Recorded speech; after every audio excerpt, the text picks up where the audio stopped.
ఇప్పుడే జీ5 app download చేయండి. చూడండి మీ ఫేవరెట్ టీవీ షోస్ ఎప్పుడైనా ఎక్కడైనా. అత్తయ్య, ఏదున్నా మా అక్క మొహం మీదే చెప్పండి. మేం చూసుకుంటావని గాయత్రి పాపని తీసుకొని రమ్మని లేదు సుమనా. మరి మా శ్రేయోభిలాషి అభిలాష ఈ గాయత్రి పాపని చూడడం.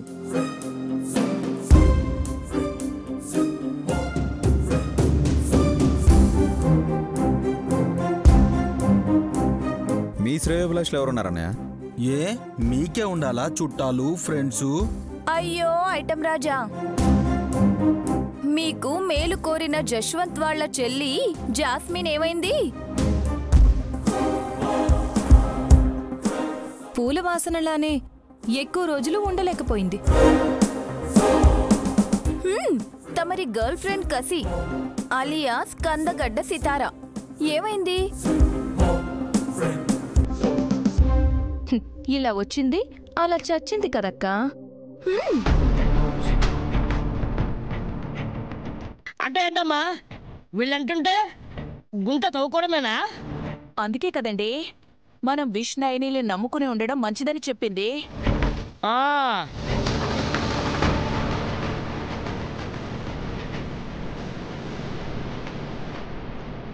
ముందు పాపని చూడాలని ఎవరు కనిపించిందో వాళ్ళని రమ్మనండి.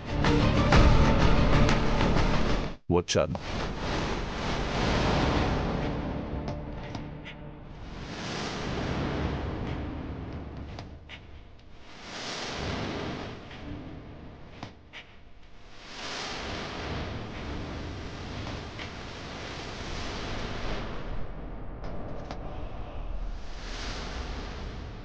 ఈయన ఇంతకు ముందు ఇంటికొచ్చారుగా.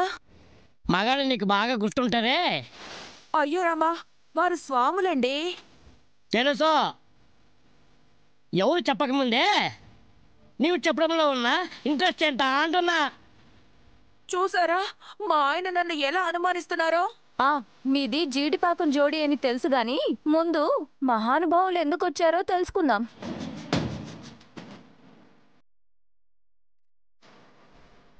ఇంతకుముందు ఈ గాయత్రి పాపనే మా అమ్మ అని గుర్తుపట్టారేనా? సమయానికి స్వామీజీ కూడా లేరు. ఇప్పుడు ఏం చేయాలి? కూర్చోండి స్వామి, మంచినీళ్ళు తీసుకొస్తాను. నీ ఆదరణకి ఆనందం. నాకేమీ వద్దు. సందేహాన్ని నివృత్తి చేసుకుని వెడదామని వచ్చాను.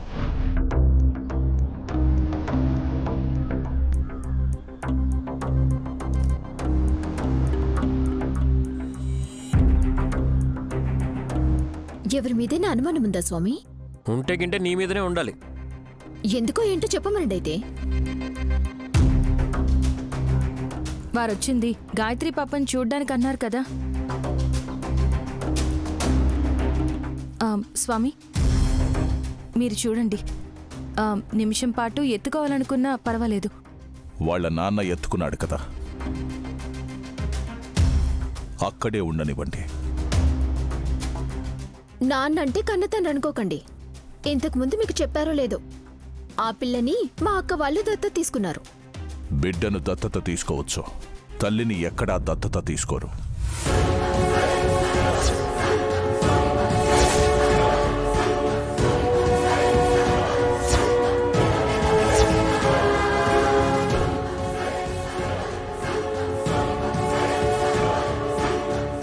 స్వామి, ఈ పాపే మా అమ్మ అయితే అంతకన్నా సంతోషం ఉండదు.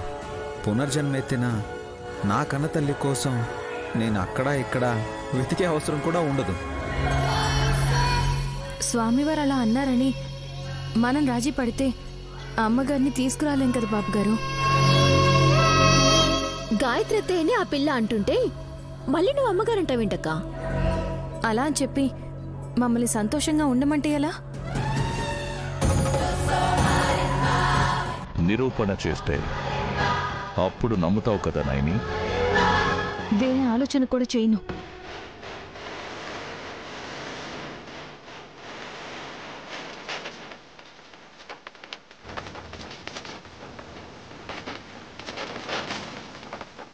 ఇంతకుముందు చాలా ప్రయత్నాలు జరిగాయి స్వామి. పాపం దత్తత తీసుకున్నప్పటి నుంచి పాపని పరీక్షించడం ఎక్కువైపోయింది.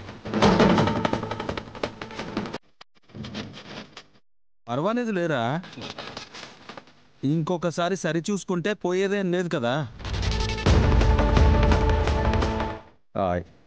ఎలా పరీక్షించాలనుకుంటున్నారో చెప్తారా స్వామి? ఆ పాపని కిందకు విడిచిపెట్టండి. కిందకి దించండి బాబు గారు.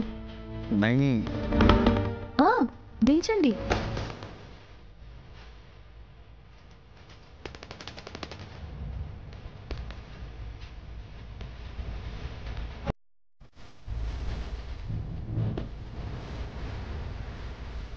మీ అమ్మ పునర్జన్మ ఎత్తి ప్రాణాలతో ఉన్నది, అవునా? అవును స్వామి.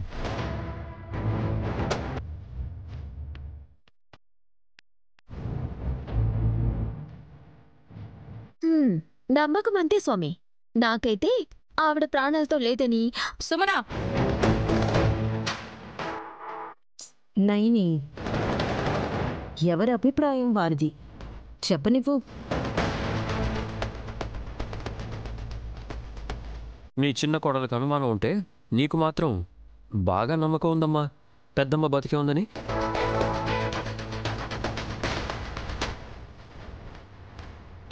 అందుకే కదా విక్రాంత్ ఈ స్వామిని ఇంటికి రమ్మన్నారు. ఈయనేమో గాయత్రి పాపని పెద్ద అంటున్నాడు.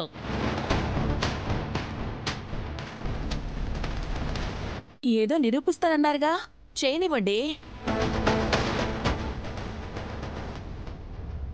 పాపని కిందకి దించేశారు స్వామి.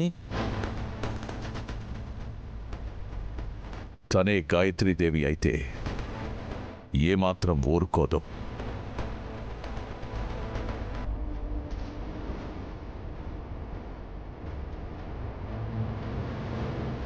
ఏం చేస్తుంది స్వామి? కాసేపు పొరబడదాం తిలోత్తమా. గాయత్రీదేవి పునర్జన్మ ఎత్తాక ప్రాణాలతో లేదు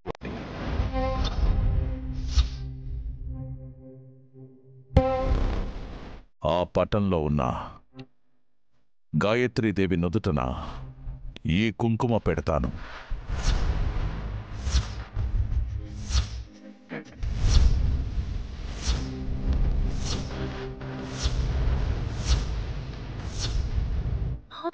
నువ్వెలా పెడతావయ్యా స్వామి? హాసిని, స్వాములకి వరసలు, బంధుప్రీతి లాంటివి ఉండవు. అయినా సరే అమ్మగారి నుదుటిన కుంకుమ పెట్టడం ఏంటత్తయ్యా? పర్మిషన్లొద్దు పాడొద్దు స్వామి, మీరు దయచేయండి. అపార్థం చేసుకోకండి. ఇది కేవలం పరీక్షనే, నిరూపించడం కోసమే.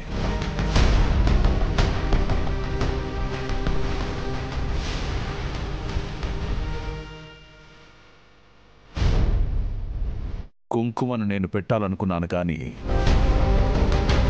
ఈ పాపే గాయత్రీదేవైతే నేను పటానికి కుంకుమ అద్దేలోపు ప్రతిఘటిస్తుంది. జీ5 యాప్ డౌన్లోడ్ చేసి అన్ని ఎపిసోడ్స్ పూర్తి ఉచితంగా చూడండి.